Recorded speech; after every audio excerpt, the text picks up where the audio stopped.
Hello and hello everyone, welcome to class 12 biology.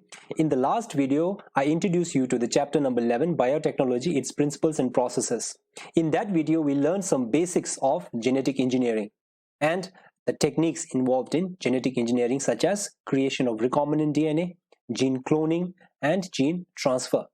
Right, remember that particular diagram. That diagram is really important in which it shows all these three techniques involved in genetic engineering.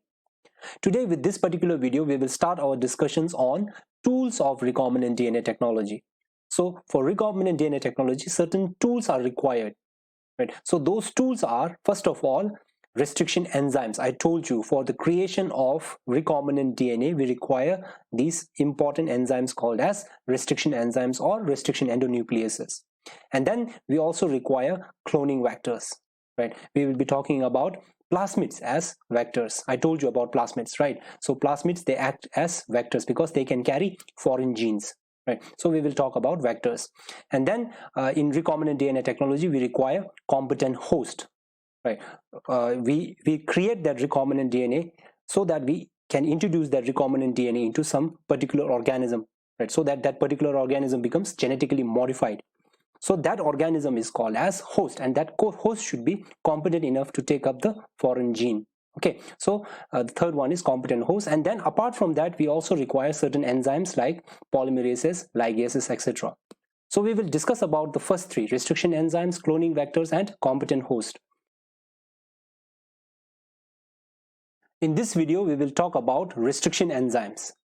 Restriction enzymes are also called as restriction endonucleases. So this particular word is important, restriction endonucleases. Right. So the restriction endonucleases are enzymes belonging to nuclease group of enzymes, and nucleases are those enzymes which can digest nucleic acids like DNA and RNA. Right. So nuclease, they can digest nucleic acids by breaking down phosphodiester bonds present between two nucleotides. You all know that nucleic acids, they are made up of nucleotides. Okay, so two nucleotides are joined together by phosphodiester bonds.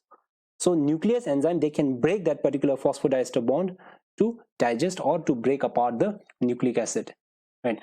And in nuclease, there are two types of enzymes: endonucleases and exonucleases. Endonucleases are those enzymes which can break down the phosphodiester bond right in the middle of polynucleotide chain. So let's say this is a polynucleotide chain, let's say this is a DNA, right?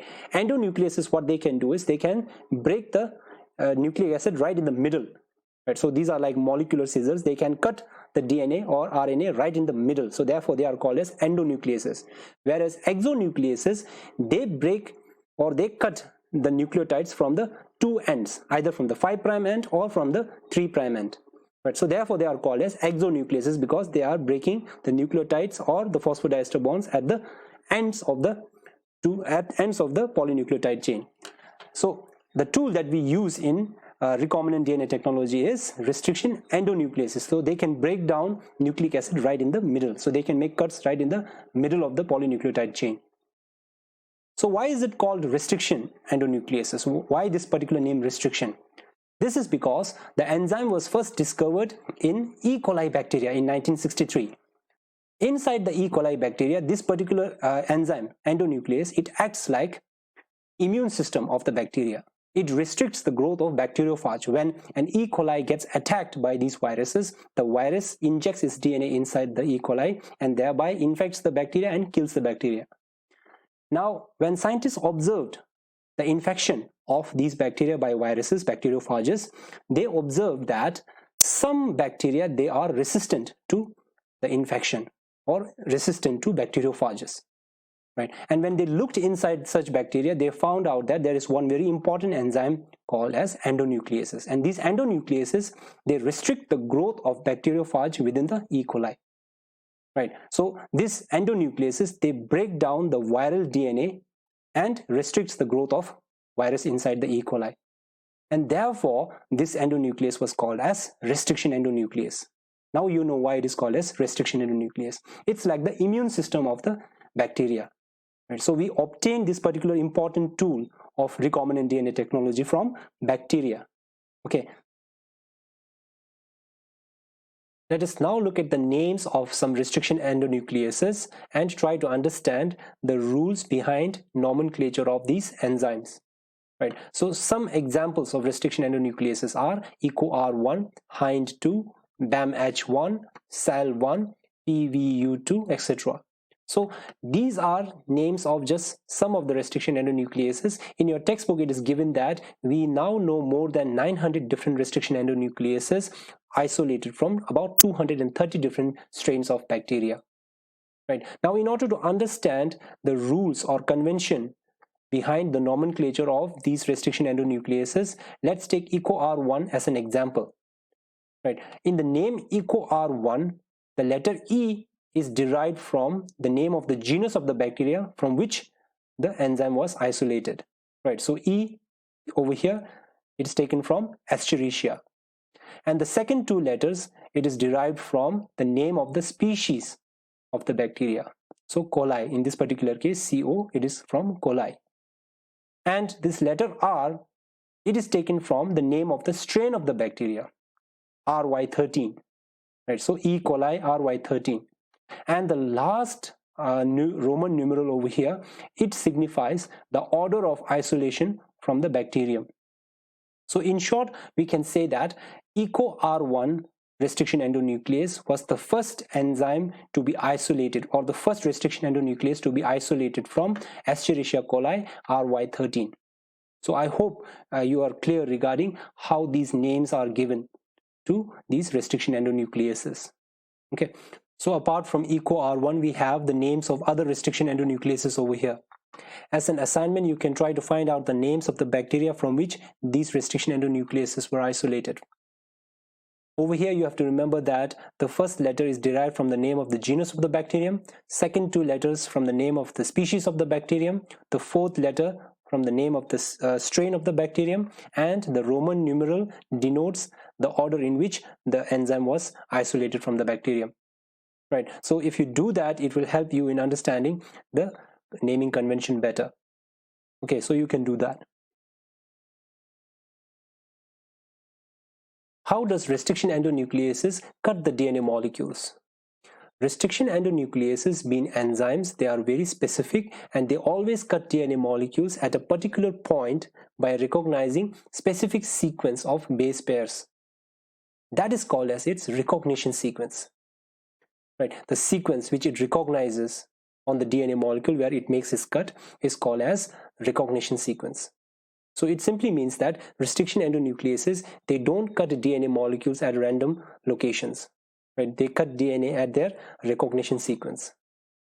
The recognition sequences of restriction endonucleases are usually palindromic nucleotide sequences. Now, what is a palindromic nucleotide sequence? In order to understand that, you need to know the word palindrome. So palindrome in English is a word which, when read forward and backwards, they both read the same. For example, this particular word is given in your textbook, Malayalam.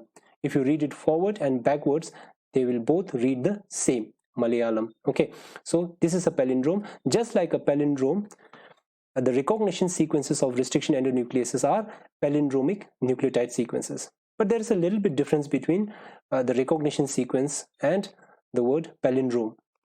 So in order to understand this particular difference, let us take a look at the recognition sequence of EcoR1.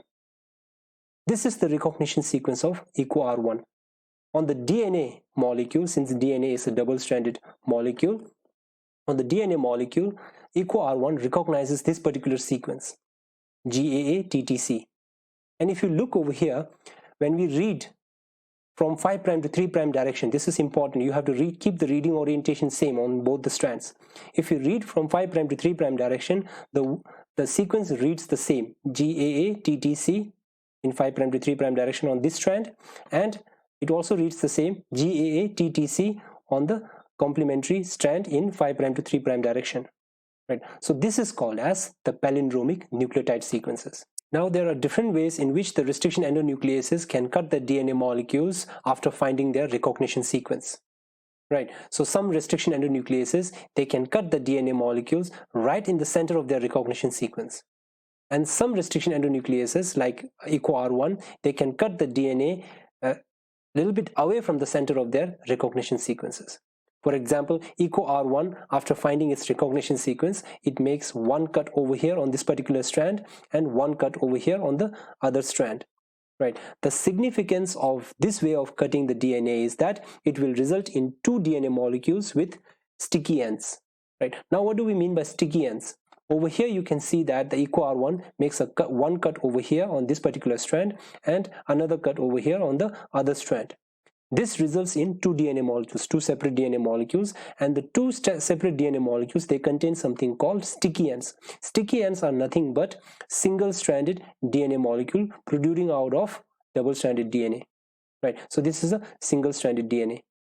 Now, they are called as sticky ends because as soon as they come near their complementary DNA strand, they tend to stick to that particular DNA strand. So therefore, they are called as sticky ends. Now, this is really significant because this has got role in forming recombinant DNA.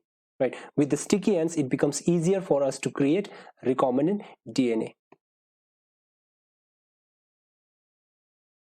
Let us now try to understand the steps involved in the formation of recombinant DNA by using restriction enzymes.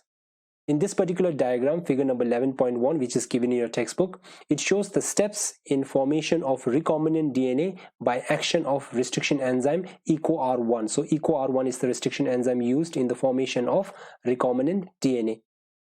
Now, I told you before, recombinant DNA is the DNA molecule which contains DNA from two different organisms. In this diagram also, we have got two different DNA molecules over here which comes from two different organisms. One is the vector DNA, which can come from bacterial, which can be a bacterial plasmid. Another one is a foreign DNA, which can be a human DNA. Now, the important thing to remember over here is that in order to create a recombinant DNA, which means joining of these two DNA, we need to treat these two DNA with the same restriction enzyme. In order to create a recombinant DNA, we have to use the same restriction enzyme on both of these DNA molecules. Why? What is the significance of using the same restriction enzymes on both these DNA molecules? It is because if we use the same restriction enzyme on both of these molecules, it will result in these two DNA molecules which will have complementary sticky ends. The sticky ends of these two molecules, after the EcoR1 makes its cut, it results in these two DNA molecules which will have sticky ends which are complementary to each other. And when the sticky ends are complementary to each other, they will come and bind with each other through formation of hydrogen bond due to base complementarity. And it becomes easier for us to create the recombinant DNA. Right? By using DNA ligase, we can just bind the DNA and form a recombinant DNA. So therefore, we cannot use different restriction enzymes in order to create a recombinant DNA on these two DNA. Right? So we have to use the same restriction enzyme on the two DNA molecules in order to create a recombinant DNA. You have to remember that. Now, I hope that this particular figure number 11.1 is clear with you. Right? You have to remember this particular diagram. You have to practice drawing this diagram. So you can look in your textbook, figure number 11.1, and study this particular diagram. Another important diagram given in your textbook is figure number 11.2, which summarizes the process of recombinant DNA technology. Right? So in this one, we can see over here, there is a foreign DNA over here and a vector DNA over here. It's a plasmid DNA from the bacteria. And these two DNAs, they are treated with the same restriction enzyme. When they are treated with the same restriction enzyme, we can easily bind this foreign DNA to the vector DNA because the sticky ends are complementary to each other, and the ligase will bind and form a recombinant DNA. So this is a recombinant DNA. After the formation of recombinant DNA, now this is carrying a foreign gene. This can be inserted into a host. So in this particular case, E. coli bacteria is the host cell. So inside the host cell, we can introduce this recombinant DNA, and this host cell will now clone the gene. Whenever it replicates, it will clone the gene, foreign gene, and when it divides, when the cell divides, it will pass its gene. It will pass down the foreign gene to its progeny cells. So gene cloning and gene transfer happens after insertion of recombinant DNA into the host cell. Okay, so the important thing over here is also the gene, the foreign gene expresses itself in the host cell. Okay, so the host cell has to express that particular gene. So therefore the host cell is now called as genetically modified organism. Okay, this particular diagram is also important. So you have got two diagrams, this one and this one. So you have to practice drawing these two, and you have to understand what the diagram is trying to convey. You have to understand the concept. Okay, so I hope it is clear. Okay. In the process of creating recombinant DNA in recombinant DNA technology, there is involvement of other techniques as well. One such example is separation and isolation of DNA fragments. Now, DNA fragments are created when we treat a DNA with restriction enzymes. Since restriction enzymes, they can cleave the DNA molecules. Since they are molecular scissors, they can cut the molecules into small fragments. Now, if you look over here, when we treat this foreign DNA with restriction enzyme, the foreign DNA is cut into these small pieces, these small fragments. Now, out of these small DNA fragments, we want only the middle one over here, right? We want this particular DNA fragment because it contains our gene of interest. We want to insert this particular DNA into the vector DNA so that we can form a recombinant DNA. And we want to put that recombinant DNA into EcoRI cell or the host cell and transform that host cell into an organism, genetically modified organism, which can express this particular gene of interest. Now, how do we separate this particular gene of interest from the other DNA? Right, that can be done by separation and isolation of DNA fragments, a technique which involves separation and isolation of DNA fragments. We have already discussed about the separation of DNA fragments when we discussed about DNA fingerprinting. I told you DNA fragments can be separated based upon their sizes by a technique called gel electrophoresis. Right, so let's recapitulate. Since DNA, they are negatively charged, when we load the DNA molecules, DNA fragments in this particular well, when we switch on the power source, DNA will move towards the positive end. Right, since DNA are negatively charged, they will move towards the positive end under the influence of electricity, and based upon their size, they will separate on the gel, on the agarose gel. Now, the longer molecules, they will lag behind, and the smaller or the shorter DNA fragments, they will move further. Right, so based upon their size, the DNA, they are getting separated on the gel. Now, after the DNA, they get separated on the gel, they should be stained. Right, the DNA, they won't be visible to our naked eyes. We have to stain the DNA with a special chemical called ethidium bromide. So you have to remember this name, ethidium bromide. After staining with ethidium bromide, we can view the DNA under ultraviolet light, UV light. Under UV light, the DNA bands will appear as orange bands in orange color. Okay, and we cut the DNA out of these gel, right, the gene of interest or the DNA of interest. We cut the DNA out of this gel and we isolate or extract the DNA from the agarose gel, and this is called as elution. Right, so these steps are important. First, we have to separate the DNA fragment by using gel electrophoresis. After that, we stain the DNA and view it under UV light. And after that, we extract the DNA from the agarose gel. So let's say if this particular band contains our gene of interest, we can cut out the gene, cut out the agarose gel and extract the DNA from it. The process is called as elution. Okay, so this you have to remember in recombinant DNA technology. In creating recombinant DNA, we have to use separation and isolation techniques of DNA fragments. Okay, so in the next video, we will look at the other tools of recombinant DNA technology, that are cloning vectors and competent host. So you have to read section 11.2.2 and section 11.2.3 before you watch the next video. Okay, so thank you.